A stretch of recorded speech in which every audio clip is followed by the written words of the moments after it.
Hi everyone, welcome back to the channel. This is Kavya Agarwal. तो आज इस वीडियो में हम लोग कुछ इंपॉर्टेंट क्वेश्चंस डिस्कस करने वाले हैं from the chapter government budget. तो जितने भी इंपॉर्टेंट क्वेश्चंस इस चैप्टर में से बनते हैं, जो प्रीवियस ईयर क्वेश्चंस हैं, वो सभी हम लोग इस वीडियो में डिस्कस करेंगे। ठीक है, तो आप इस वीडियो को ध्यान से देखना और जब ये चैप्टर पढ़ो तो ये सभी क्वेश्चंस ध्यान से प्रिपेयर कर लेना, क्योंकि ये सभी क्वेश्चंस पक्का आपके एग्जाम में आएंगे ही आएंगे। ठीक है, आओ फिर शुरू करते हैं आज की वीडियो को। सबसे पहले फर्स्ट क्वेश्चन है हमारे पास, explain the economic stability objective of government budget. हमें ऑब्जेक्टिव बताना है, इकोनॉमिक स्टेबिलिटी क्या है वो हमें एक्सप्लेन करना है। तो डायरेक्ट क्वेश्चन है, इकोनॉमिक स्टेबिलिटी होता क्या है हम समझ लेते हैं एक बारी।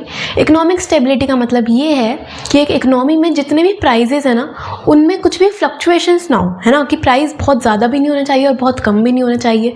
तो उसके लिए गवर्नमेंट क्या करती है, दो सिचुएशन इसमें बनती हैं। एक हमारे पास आता है इन्फ्लेशन, ठीक है, और एक होता है डिफ्लेशन। ओके, इन्फ्लेशन कब होगा? जब हमारा AD ग्रेटर देन AS होता है। ठीक है, इन्फ्लेशन मतलब महंगाई। अगर डिमांड ज़्यादा है, सप्लाई कम है, तो क्या होगा? महंगाई रहेगी इकोनॉमी में। तो उस केस में गवर्नमेंट क्या करेगी, अपना एक्सपेंडिचर जो है, खर्चा जो है वो कम कर देगी। ठीक है, और वहाँ से इन्फ्लेशन की सिचुएशन करेक्ट हो जाती है। ओके, और डिफ्लेशन क्या होता है कि डिमांड कम है, सप्लाई ज़्यादा है, मार्केट में डिमांड ही नहीं है। तो उस केस में गवर्नमेंट अपना खर्चा बढ़ाती है, पब्लिक एक्सपेंडिचर इंक्रीज करती है, तो डिमांड भी क्या होगी? इंक्रीज हो जाएगी और डिफ्लेशन की सिचुएशन भी सही हो जाएगी। ठीक है, तो आपको यही पॉइंट इसमें एक्सप्लेन करना है, इकोनॉमिक स्टेबिलिटी क्या होता है। Okay, simple. चलो, इसके बाद क्वेश्चन नंबर 2 है, how can a government budget help in reducing income inequalities. Government budget कैसे एक इकोनॉमी में इनकम इनइक्वालिटीज़ को करेक्ट करती है। ठीक है, इनकम इनइक्वालिटी मतलब कि एक इकोनॉमी में कुछ लोग ऐसे हैं जिनके पास बहुत ज़्यादा पैसा है और बहुत सारे लोग ऐसे हैं जिनके पास पैसा नहीं है। ठीक है, तो वो जो एक गैप है उसको कैसे सही करती है गवर्नमेंट, वो आपको यहाँ पे बताना है। तो क्या एक्सप्लेन करोगे इसमें कि जितने भी रिच पीपल हैं, ठीक है, उन पे ज़्यादा टैक्स लगाओ। ओके, जो रेवेन्यू आए उसको आप यूज़ करो पुअर पीपल पे या फिर उन लोगों के उनके ऊपर जिनके पास पैसा नहीं है, जिससे उनका स्टैंडर्ड ऑफ लिविंग इंक्रीज होगा। ठीक है, ये लिखना है इसमें, सिंपली अपनी लैंग्वेज में लिख सकते हो। ओके, ये हो गया हमारा क्वेश्चन नंबर 2। ठीक है, इसके बाद थर्ड क्वेश्चन है, explain the allocation of resources objective of government budget. हमें फर्स्ट ऑब्जेक्टिव अपना एक्सप्लेन करना है, रीएलोकेशन ऑफ रिसोर्सेज। इसका मतलब क्या होता है कि गवर्नमेंट किस तरह से रिसोर्सेज को एलोकेट कर रही है अलग अलग जगह पे। इसमें दो ऑब्जेक्टिव होते हैं गवर्नमेंट के, एक तो प्रॉफिट मैक्सिमाइजेशन और दूसरा होता है सोशल ऑब्जेक्टिव। ठीक है, अगेन इसमें आपको 2 पॉइंट बताने हैं। एक पॉइंट है टैक्स एंड सब्सिडीज, ठीक है, और दूसरा है पब्लिक गुड्स।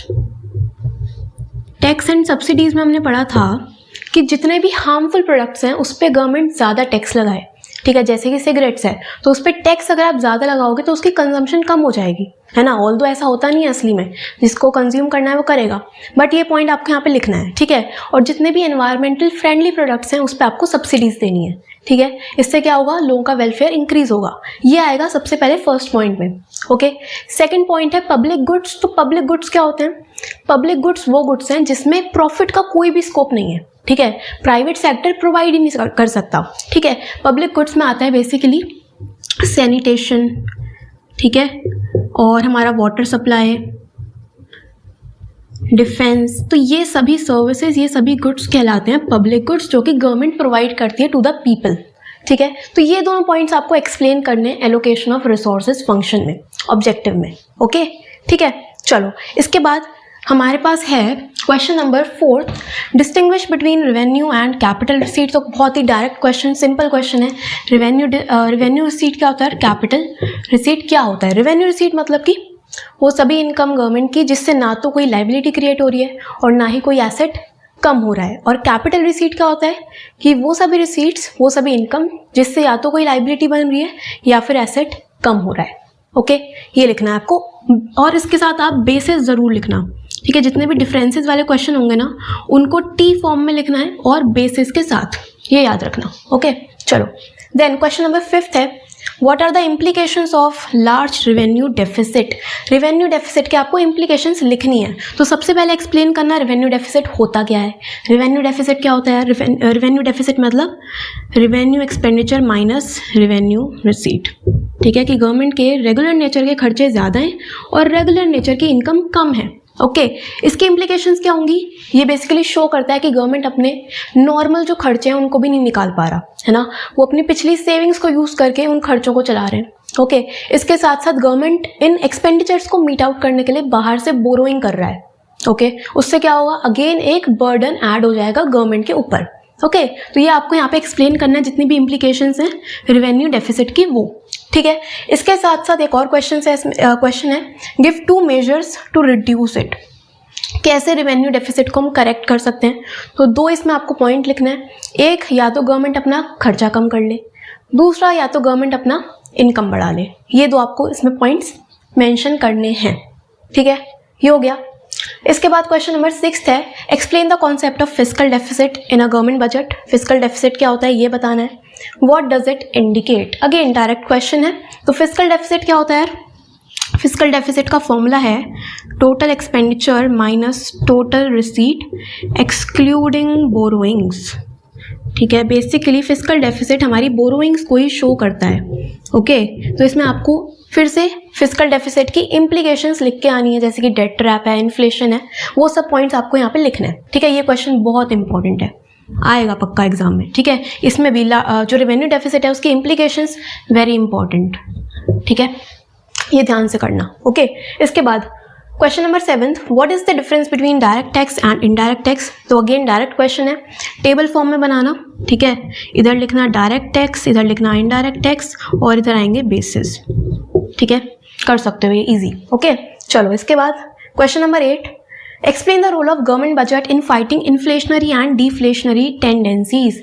तो आपको बताना है कि गवर्नमेंट किस तरह से इन्फ्लेशन और डिफ्लेशन की सिचुएशंस को टैकल करता है। ओके, अगेन आपको इसमें जो हमने फर्स्ट पॉइंट में पढ़ा, फर्स्ट क्वेश्चन में इकोनॉमिक स्टेबिलिटी वाला पॉइंट यहाँ पे एक्सप्लेन करना है। इन्फ्लेशन और डिफ्लेशन की सिचुएशन को गवर्नमेंट कैसे कंट्रोल करती है वो आपको यहाँ पे बताना है। ओके, ये हो गया हमारे पास सबसे पहले 8 क्वेश्चंस। अब बढ़ते हैं हम लोग कुछ और क्वेश्चंस की तरफ। चलिए अब देखते हैं क्वेश्चन नंबर 9। क्वेश्चन नंबर 9 क्या है? Primary deficit in a government budget will be 0 when. Primary deficit 0 कब होता है? देखो यार, सिंपल चीज़, प्राइमरी डेफिसिट का फॉर्मूला होता है fiscal deficit minus interest payment. ये होता है हमारा प्राइमरी डेफिसिट। ठीक है, ये शो क्या करता है कि गवर्नमेंट ने कितना बोरो करा है पैसा अदर देन इंटरेस्ट पेमेंट। ठीक है, इंटरेस्ट चुकाने के अलावा गवर्नमेंट ने कितना पैसा बोरो करा है वो होता है हमारा प्राइमरी डेफिसिट। ठीक है, ये 0 कब होगा? जब fiscal deficit equal to interest हो जाएगा तो हमारा प्राइमरी डेफिसिट कितना होगा? 0। ठीक है, सिंपल क्वेश्चन। ओके, इसके बाद revenue deficit is 50,000 crore and borrowings are 75,000 crore. Fiscal deficit कितना होगा? आपको रेवेन्यू डेफिसिट दिया है, बोरोइंग्स बताइए, हमें फिस्कल डेफिसिट का अमाउंट बताना है। तो वेरी सिंपल, फिस्कल डेफिसिट हो जाएगा 75,000, है ना। फिस्कल डेफिसिट बेसिकली हमारी बोरोइंग्स को ही तो शो करता है। ओके, चलो इसके बाद explain economic growth objective of government budget. Government budget में हमारा एक ऑब्जेक्टिव था इकोनॉमिक ग्रोथ, उसको आपको एक्सप्लेन करना है। तो इसमें आप क्या लिखोगे कि एक इकोनॉमिक ग्रोथ जो है वो हम मेजर करते हैं इन टर्म्स ऑफ जीडीपी, कि एक साल में कितना प्रोडक्शन हुआ है, उससे हम मेजर करते हैं कि हमारी इकोनॉमिक ग्रो हो भी रही है या फिर नहीं हो रही। ठीक है, इसके साथ साथ आप लिख सकते हो कि गवर्नमेंट इंफ्रास्ट्रक्चर डेवलपमेंट पे एक्सपेंडिचर करे, खर्चा करे, उससे भी हमारी इकोनॉमी की ग्रोथ होगी। ठीक है, ये सब आपको यहाँ पे लिखना है। ओके, चलो इसके बाद categorise as revenue and capital receipt. आपको नीचे कुछ आइटम्स दिए हैं, इनको हमें बताना है कि ये रेवेन्यू रिसीट है या फिर कैपिटल रिसीट है। ठीक है, तो इस टाइप के अगर क्वेश्चन एग्जाम में आते हैं ना तो उसमें आपको विद रीज़न लिखना है। ठीक है, आपको विद रीज़न लिखना होगा तभी नंबर मिलेंगे। ओके, देखो सबसे पहले रेवेन्यू रिसीट होता क्या है यार? रेवेन्यू रिसीट मतलब ना तो आपकी लाइबिलिटी क्रिएट होगी और ना ही आपका एसेट कम होगा। ओके, और कैपिटल रिसीट क्या होती है? या तो लाइबिलिटी क्रिएट होगी या फिर एसेट कम होगा। ये होता है हमारा revenue receipt and capital receipt का रूल। ठीक है, अब देखो फर्स्ट क्वेश्चन है आपका रिकवरी ऑफ लोन। लोन की रिकवरी अगर हो गई तो क्या हो रहा है? मेरा एसेट कम हो रहा है ना। मैंने किसी को लोन दिया तो वो मेरे लिए एसेट है, अगर मुझे रिकवर हो गया तो मेरा एसेट कम हो गया, इसका मतलब क्या है? ये कैपिटल रिसीट हुआ। ठीक है, सिंपल। चलो इसके बाद नेक्स्ट क्या है, नेक्स्ट है dividend on investment made by government. Government ने इन्वेस्टमेंट्स करी हैं, उस पर डिविडेंड रिसीव हो रहा है, तो एक नॉर्मल नेचर की ये इनकम है ना। इससे ना तो कोई लाइबिलिटी बढ़ी और ना ही कोई एसेट कम हुआ, तो ये क्या है मेरा रिवेन्यू रिसीट।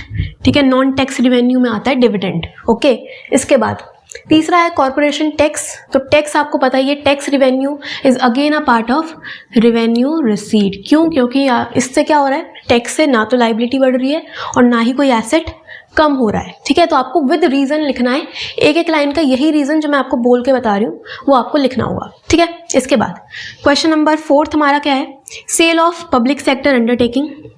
गवर्नमेंट ने PSUs सेल करी है, तो बेसिकली डिसइन्वेस्टमेंट होता है, एसेट कम हो रहा है, तो ये हो गया हमारा कैपिटल रिसीट। ठीक है, उसके आगे रीजन लिख देना। Okay done. चलो क्वेश्चन नंबर 13 है, categorise as revenue and capital expenditure. अब आपको बताना है इसमें, तो अगेन रेवेन्यू एक्सपेंडिचर क्या है, रेवेन्यू एक्सपेंडिचर होता है, इसमें ना तो आपकी लाइबिलिटी कम होती है और ना ही आपका एसेट क्रिएट होता है। ठीक है, और कैपिटल एक्सपेंडिचर क्या है, ना तो लाइबिलिटी का या तो लाइबिलिटी कम होती है या फिर एसेट क्रिएट होता है। ठीक है, ये हमारा रूल है। इसके बाद अब देखो सब्सिडीज़, सबसे पहले है सब्सिडीज़। तो सब्सिडीज़ गवर्नमेंट के लिए एक नॉर्मल नेचर का खर्चा है। ठीक है, इससे ना तो कोई एसेट बनता है और ना ही कोई लाइबिलिटी कम हो रही है, तो सब्सिडीज़ क्या हुई हमारी, रेवेन्यू एक्सपेंडिचर। ओके, इसके बाद दूसरा point, grants given to state government. Government ने स्टेट गवर्नमेंट को कुछ ग्रांट्स दिए, तो अगेन ये हमारा रेवेन्यू एक्सपेंडिचर का पार्ट होगा। ठीक है, तीसरा रीपेमेंट ऑफ लोन, लोन की रीपेमेंट कर दी, हमारा एक लाइबिलिटी थी लोन, उसकी हमने रीपेमेंट कर दी, तो ये आपकी लाइबिलिटी को कम कर रहा है, लाइबिलिटी कम हो रही है, तो ये किसका पार्ट हुआ, कैपिटल एक्सपेंडिचर। ठीक है, इसके बाद लास्ट है कंस्ट्रक्शन ऑफ स्कूल। गवर्नमेंट ने स्कूल बनाने पे खर्चा किया है, तो स्कूल अगर बन रहा है तो हमारा एसेट क्रिएट हो रहा है, तो ये हो गया कैपिटल एक्सपेंडिचर। ठीक है, सिंपल क्वेश्चंस। ओके, इस टाइप के क्वेश्चन में आपको रीजन लिख के आना होगा, सिर्फ आइडेंटिफाई करके नहीं आना, उसका रीजन भी लिखना। ठीक है, ये हो गया। अब एक और लास्ट क्वेश्चन हम करते हैं और फिर हमारे सारे ही इंपॉर्टेंट क्वेश्चंस कंप्लीट हो जाएंगे। चलिए लास्ट क्वेश्चन करते हैं, हमारा न्यूमेरिकल क्वेश्चन है जिसमें आपको रेवेन्यू डेफिसिट, फिस्कल डेफिसिट और प्राइमरी डेफिसिट कैलकुलेट करना है। ठीक है, और ये क्वेश्चन आपके पास ऑल इंडिया 2011 में आया हुआ है। ठीक है, चलो सबसे पहले फॉर्मूला लिखेंगे हम लोग, रेवेन्यू डेफिसिट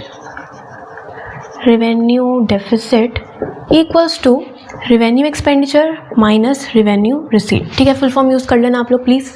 रेवेन्यू एक्सपेंडिचर कितना है हमारे पास, रेवेन्यू एक्सपेंडिचर है 80, और रेवेन्यू रिसीट कितनी है, रेवेन्यू रिसीट आपको दे रखा है tax revenue and non tax revenue, ये दोनों ही आपके रेवेन्यू रिसीट के कंपोनेंट्स हैं, तो इन दोनों को ऐड कर दो। 47 + 10 हमारा आता है 57। ठीक है, तो ये आपके पास आएगा कितना, 23 अरब्स। ठीक है, ये आ गया हमारा रेवेन्यू डेफिसिट। ओके, चलो इसके बाद फिस्कल डेफिसिट कितना होगा। फिस्कल डेफिसिट इस क्वेश्चन में हमें डायरेक्टली बोरोइंग्स गिवन है, तो फिस्कल डेफिसिट आपके बोरोइंग्स को ही शो करता है, तो हमारा सिंपली इसमें आंसर आ जाएगा 32 अरब्स। ओके, तो फिस्कल डेफिसिट हमारी बोरोइंग्स को शो कर रहा है, अगर आपको क्वेश्चन में बोरोइंग्स गिवन है तो वही आपका फिस्कल डेफिसिट हो जाएगा। ठीक है, इसके बाद लास्ट प्राइमरी डेफिसिट।